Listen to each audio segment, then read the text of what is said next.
I wanted to talk to you today about our scarves and shawls, specifically the Bhandani. Now, this is super exciting. This is tie-dye, and we have silk. Oops, nice fly.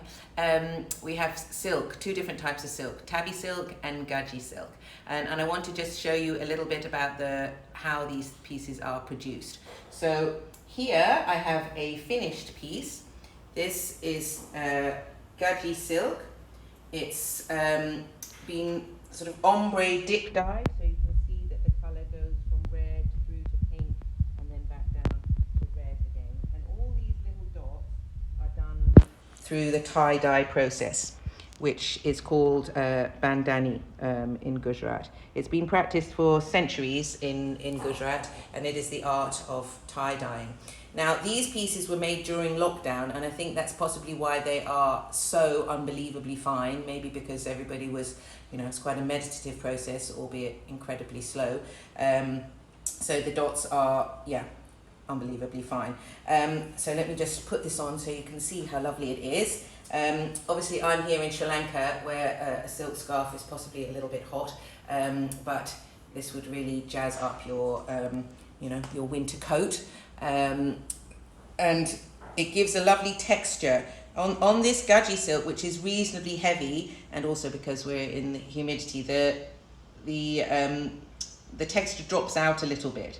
On the Tabby silk, which unfortunately I don't have a sample because I've sent all this stuff ahead to the UK, which we have paid for, so that you can shop without having to pay big courier fees. And this is our gift to you. I'm going to have to take my glasses off because it's so hot that they're actually steaming up. Anyway, yes, so I can't show you the Tabby one, but the Tabby one is a finer silk. So then when the dots come out, it holds the form more than it does on these ones.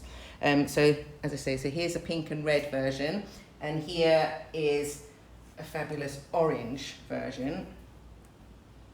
And if you look on our website, we've dedicated a whole section to the Wonder List. So that is products that we have sent ahead from here that you can buy in the UK, and all you have to pay is local postage, and there's a discount. So it's really, I don't think I'll be doing that again.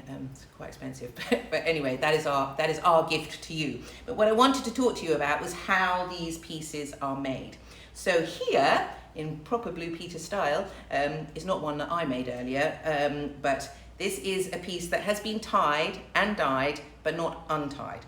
So if the camera comes in more closely, you can see that this is the same design as I showed you already, but this is where it is still tied. So each one of these tiny dots has been individually tied. So using fingernails, they take a tiny, tiny little bit of the silk and wrap it with thread, and to tie it into these patterns. And then once it's all tied up, then it gets dyed by hand. And then, so this has been, I don't know if you can see that, but this is also slight sort of ombre. It actually looks a bit like a sort of rather large shower cap or a weird collar. Quite like it like this, but anyway, we can't keep it like that. And so can you see how that sort of goes from darker blue through to a slightly brighter blue and back again?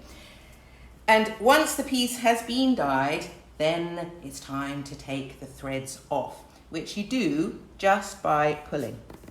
You see? And then you see, this is the border. Don't take it all. And then here are the tiny little dots will come as I take them out, you just pull it apart, and there you have it, the dots and the texture. Now, actually, to untie this probably take quite some time. So if you're interested, maybe we'll do a part 2 where you can see the finished piece. Can you see that? And can you see the texture that you get with these dots?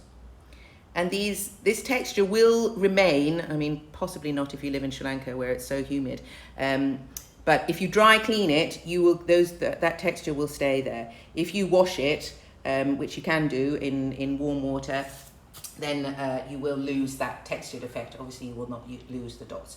But I just wanted to show you how much work it takes to make something like this. I mean, these really are artisan pieces, and yeah, classically beautiful, and will be beautiful this year, next year, in 10 years' time. I'm a great believer in buying less but buying better, buying things that you really love, and that are not dictated by fashion or somebody else who tells you that this year we should all be wearing pink, or this year we should all be wearing whatever.